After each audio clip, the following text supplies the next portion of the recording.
Hi there, welcome to Anne's Space. Yes, that's me at Pretonis Towers in KL, Kuala Lumpur, where I continue my travels in Malaysia. Oh, what a wonderful city KL is. I met some really great people, went on a brilliant walking tour and ate some delicious food, of course. So stick around and I'll share it with you. So this is definitely the coolest dorm I have stayed in. So I've got upstairs and downstairs capsules. I'm downstairs, had to swipe to get in. And this is my capsule. How cool. Even with a mirror. And everything is touch button. So I can change my lights.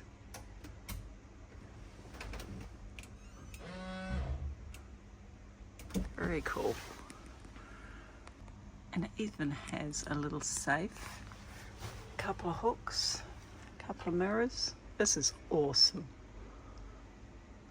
So we've even got a robot that can tell us where to go. These are the lockers.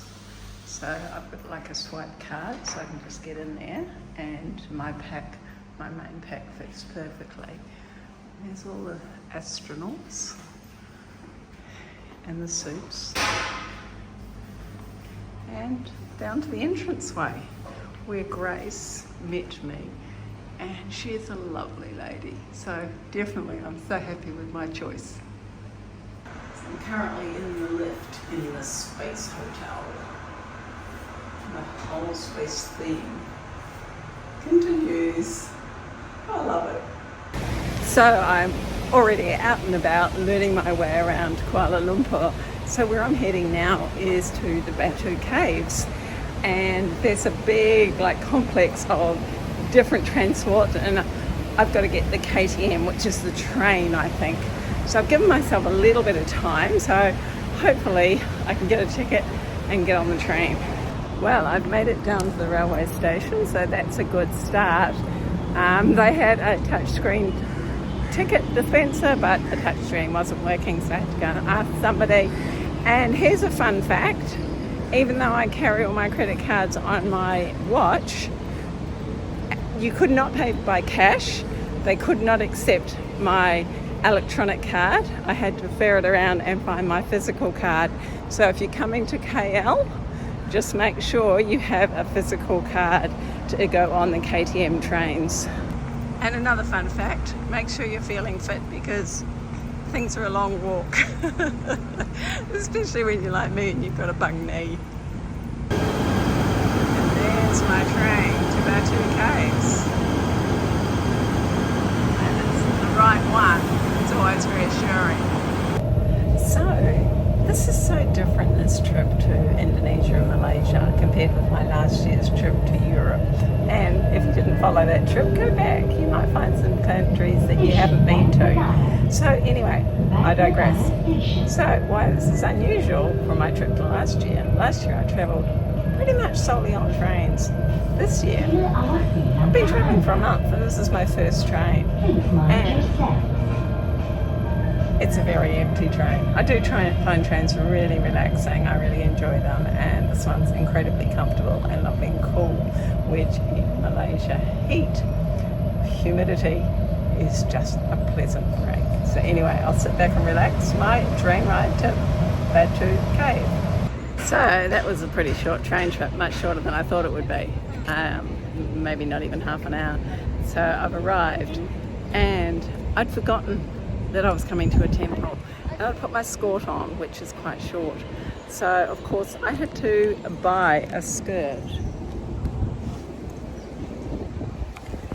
A bit hard to see, but she's actually knotted it on quite nicely, and it wasn't a strip of material, it was actually a circle. So I might actually wear it again. I'll keep it in my bag in case I come to any other temples when I'm wearing a skirt.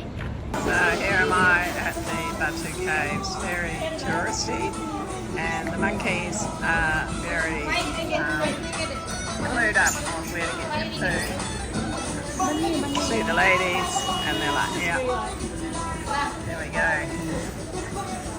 These guys are absolute opportunists.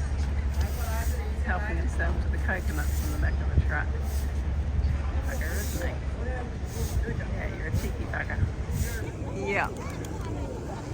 very here for the tourists. Oh, it's okay though. I didn't come up here last time I was in KL. So yeah, I felt I had to do it this time. And I've just checked and it's actually 20 years since I was in KL. But I've just noticed these are the stairs I've got to go up. Gosh, I'm glad I've got support for my knee. So, ready to go up those stairs. Up, up, up, up, up, up, up, up, up. Well, I've had a few stops, and I think absolutely everyone else has had a few stops because we deserve it. We've walked up that far. And there's quite a good view of KL. And finished the steps. And here's the cave. And as if we haven't had enough, there's even more stairs. And there's actually a beautiful cool breeze coming through here. Really rather nice.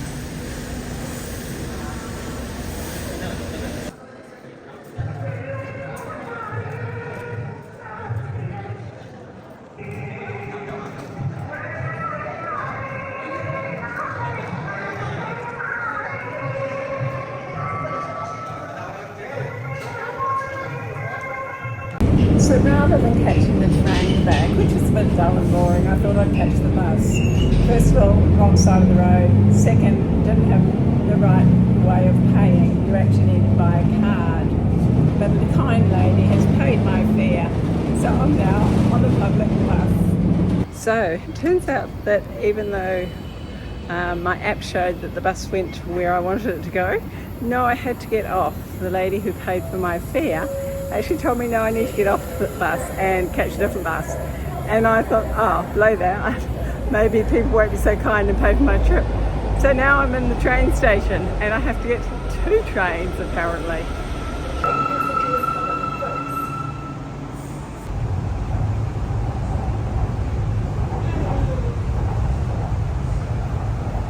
And the journey continues. I got another train to catch. No, it appears I haven't got a train to catch. I've got a bus to catch. Oh no, I'm going to be in the same situation as I was before and I won't be able to pay for it. This is going to be the stupidest video you've ever watched if you're still hanging around. And it continues. The bus, no, it wasn't going to be the bus according to other passengers. So came back into the train station. Even a local was confused on how I could get onto the right line. So he sent me off to get back on the same train as I was on, but go one further station, which is a hub. So who knows? So after 3 more chains and a couple of changes at interchanges, I'm actually back at the station where I first got on. Well, this is more like it. This is the Katsuri Walk. I feel more like a tourist now instead of someone who's just catching the public transport. This is a new fruit, snakeskin. And there's mangosteens. We don't have those either. We do have the others.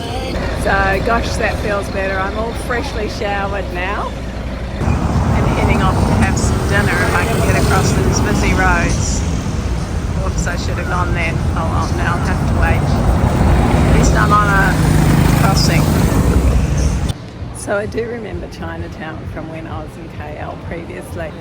But it's really quiet here, and I don't know, maybe it's because it's early. I just remember looking at a pair of shoes and the guy pulling out a cigarette lighter and going, see, they don't burn, they're inflammable. But who tries to burn their shoes anyway? It's always stuck with me. And they sell mangoes here, but they also sell mini mangoes. How tiny are they? So the mango I just showed you, this is actually mango as well, and they do juice here. Not that I'm getting any, but I thought, yeah, that's so tiny. Well, good morning. I've started my second and last full day in KL. So I'm just looking for a cup of coffee, and I think I found one over there. So once this traffic slows down, I will be crossing the road. Definitely a busy city compared with all the other Malaysian cities that I've been into. But I'm actually really liking KL. I actually wasn't going to come here because I'd been here before, but I'm really glad I did, and my hostel is amazing. So I got my coffee. Well, it's actually chum, which is a blend of coffee and tea, and I'm going to really like it. And this is a coconut steamed roll. So I'm in a traditional breakfast venue for local people. So just because I can, I'm in the KLCC shopping centre, which is a huge precinct, and it's a bit echoey because I'm going up in the lift. So I'll go to the top, and then when I come back down, you can see what I've been seeing. And this is the top level, and it covers a huge area. It's like not only multi-storey, it's, I don't know, multiple city blocks. So quite fun, and I couldn't help but think of my granddaughters and thought they would love to come shopping here.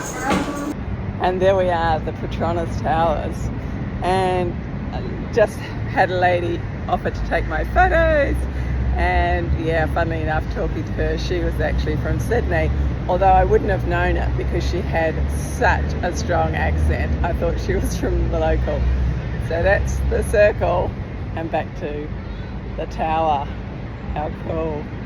So I'm doing a walking tour this morning, and believe it or not, we've actually come back to Chinatown just up from where I was last night. So I've got the guide here with me. I'll flick you around so you can see who I'm with. It runs along here. Those are two Brazilian sisters. Okay, so this is So our guide, this is actually a food walking tour, a guru walking tour, and she's recommended a few different drinks. I'm going to try number 11, which is Kindongdong and Atsamoy. I will show you it. That's the fruit. It's quite tart, so we'll need to Google.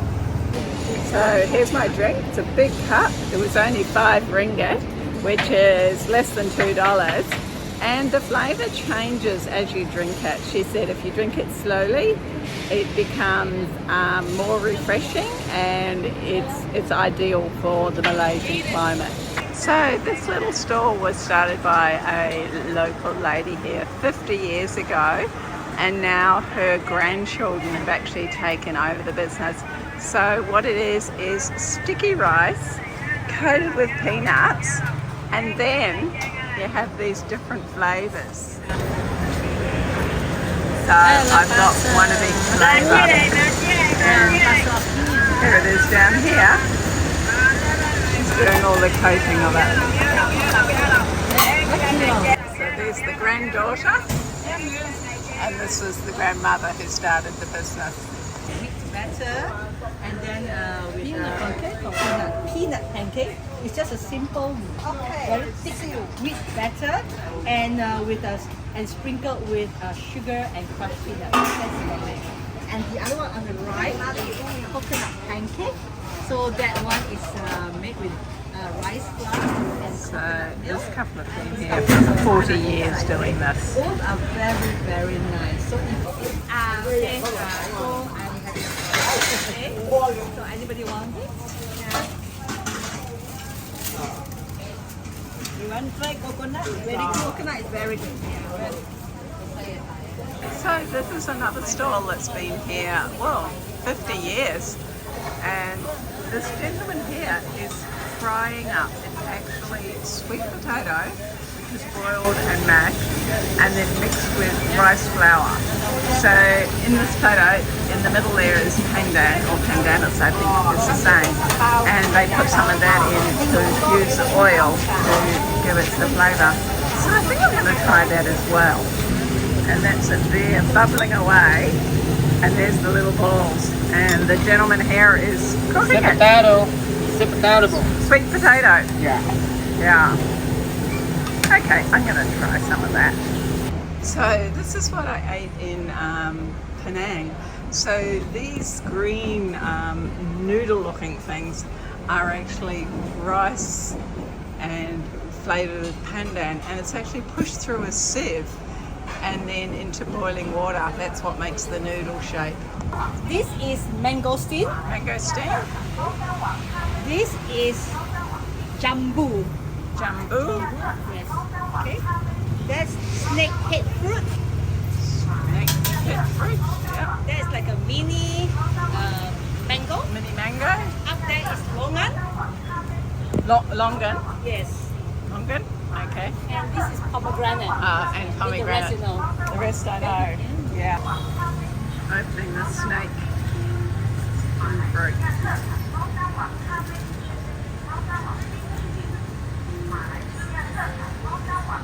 It is. It's got a seed in the middle.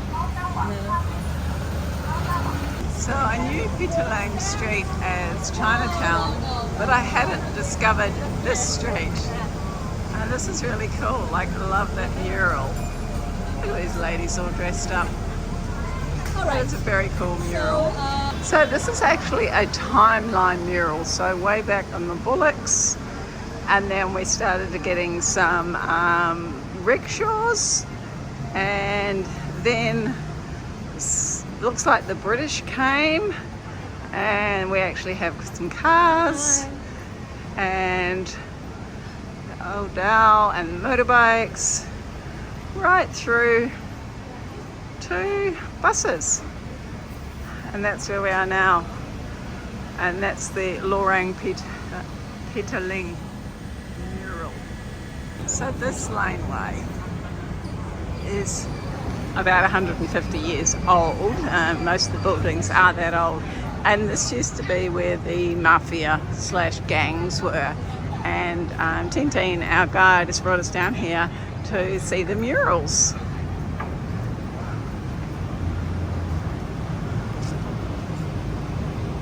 Now, I would never have discovered this on my own, so I'm so pleased by this walking tour.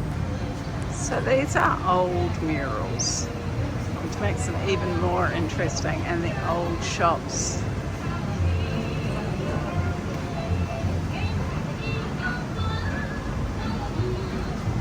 Okay, there's one of the oldest lampposts. It's pretty cool.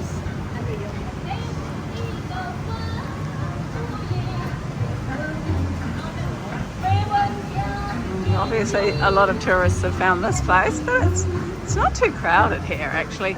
And just talking to our guide, she was saying that it's actually really quiet here at the moment. January, February were really busy. Typical Southern Indian style, okay? Because the Indian population, like I mentioned earlier, they came from Southern India. So they brought over with them their beautiful temple designs.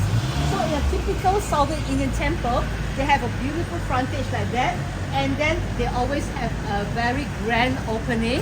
Okay, so you have the doorway, and above the doorway is this tower here, which is called the Gopuram.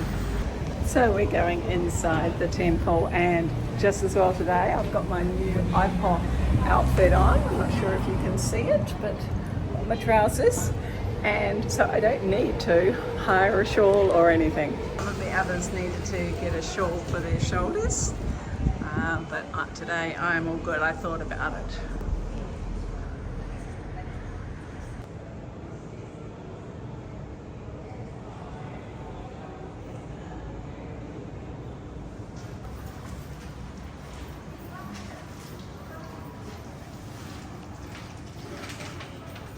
Also, just down the road from the Hindu temple I was in, we've now got a Chinese temple, and funnily enough we can hear the Islam call to prayer while we're here. So look at this, it's just started raining. That is really cool.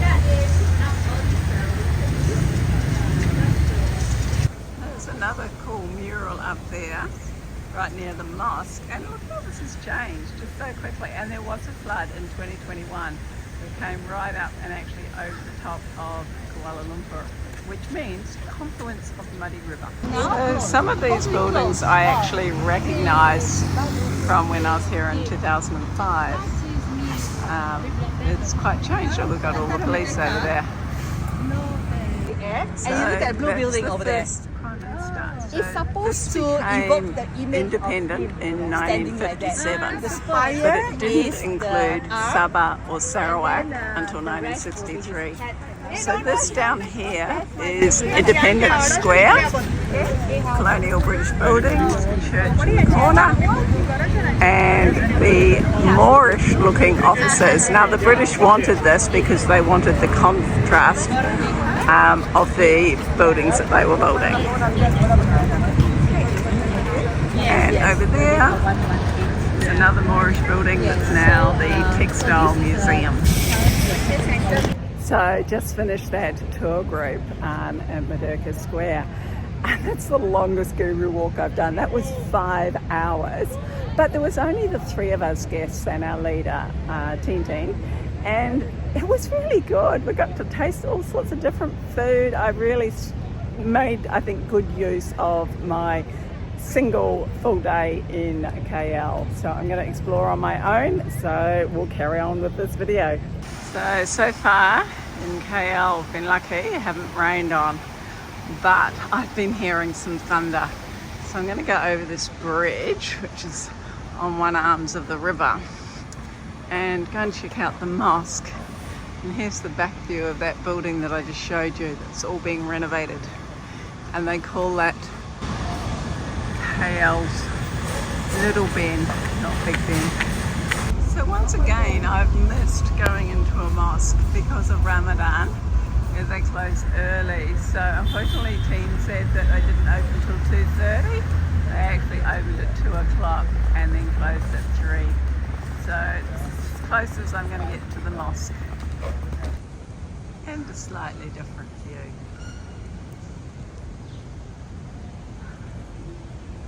So I read about the Textile Museum. It's supposed to be good, gets good reviews, and speaking to the Brazilian lady, or one of the Brazilian ladies, she said she'd come in here, so I thought I may as well come and check it out for myself for 5 ringgit.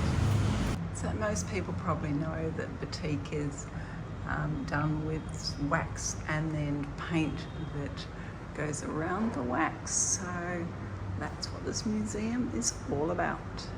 So not only is there batik demonstrations here, but there's actually the beading as well. And with both, they're actually giving detailed description of how things are done. It's really good, really well written in English. There's all sorts of weaving looms as well as doing the actual embroidery. They weave the fabric first.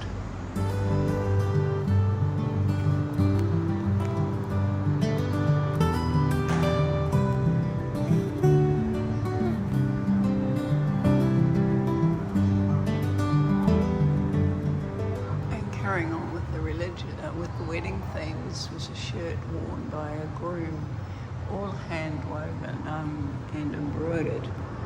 So that's beautiful, and that was worn in a wedding in Penang. The detail's amazing.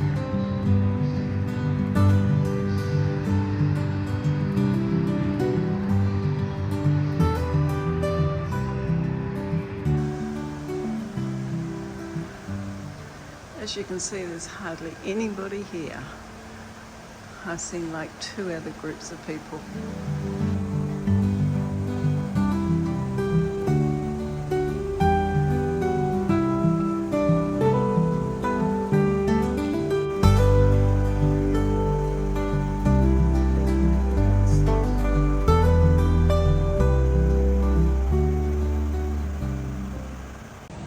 These are tobacco boxes.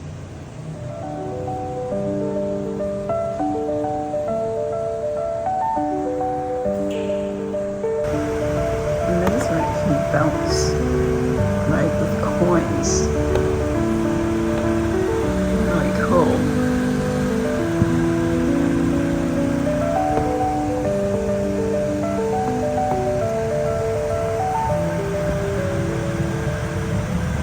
So the final gallery that I've come in is actually a display of work done by final year students in the textile and design department. So I'm going to have a look around. This museum has been really diverse, way more than just batik work, that's for sure. I hope you've enjoyed walking around it like I have.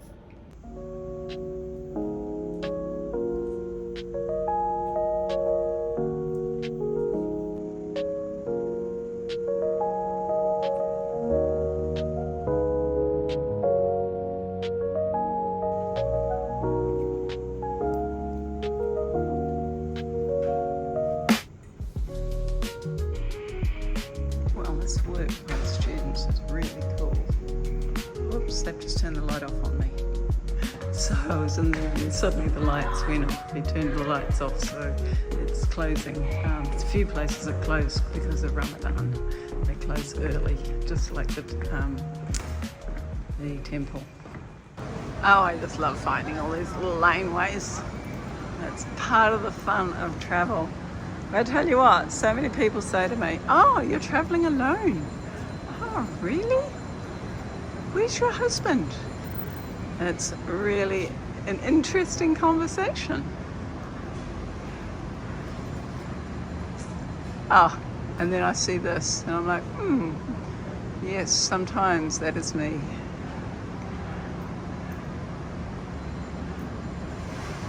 So tonight I'm having clay pots. Now this was recommended from my food guide this morning, and I'm having a tiger beer because this is actually my last night in Malaysia. So, and I'm also having vegetables. So yeah, it was a little bit of a celebration. I've just been booking things to do in Indonesia. So you'll have to watch this space to see what I do when I get back to Indonesia. So this is how they cook the clay pot rice. So basically they mix it and it's steamed within itself. So it's all sitting there. This guy's got it totally sorted. And they also do cold fish, but very spicy. And I also don't like cooked toast, so not for me.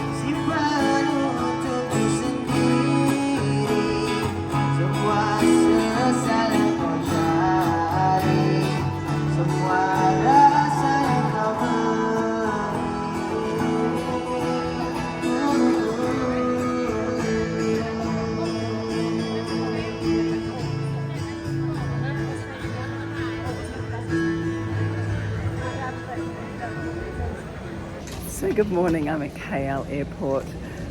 It was a 45-minute ride from my hostel to the airport, so a long grab ride, but it actually took me 3 goes to get a grab driver. So I was like, oh, I'm glad I gave myself plenty of time. But once I arrived at the airport, oh my gosh, what a crowd.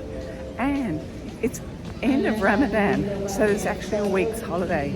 So all these Malaysian people are heading off on holiday. So I think the plane's going to be pretty crowded, and I'm really glad that I got here early. Well, I'm going to finish this video here, going down the ramp to catch my plane to Medan. So really looking forward to getting to Indonesia. I've got some exciting things planned, so watch this space, there will be more. So again, thank you for watching my video. Until next time, bye for now.